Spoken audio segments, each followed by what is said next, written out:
फैज़ान आरिफ की लिखी हुई खूबसूरत गज़ल जो आपकी समातों की नज़र करता हूँ। मोहब्बतों में हर एक लम्हा विसाल होगा ये तय हुआ था। मोहब्बतों में हर एक लम्हा विसाल होगा ये तय हुआ था। बिछड़ के भी एक दूसरे का ख्याल होगा ये तय हुआ था। वही हुआ ना बदलते मौसम में तुमने हमको भुला दिया है। वही हुआ ना बदलते मौसम में तुमने हमको भुला दिया है। ना चाहतों को कभी भी अपने ज़वाल होगा ये तय हुआ था।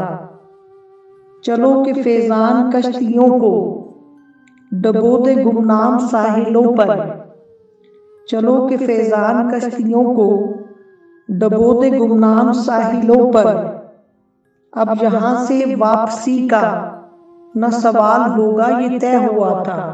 इस वीडियो को ज़्यादा से ज़्यादा देखें, अपने दोस्तों को सेंड करें और मेरे चैनल को सब्सक्राइब करें।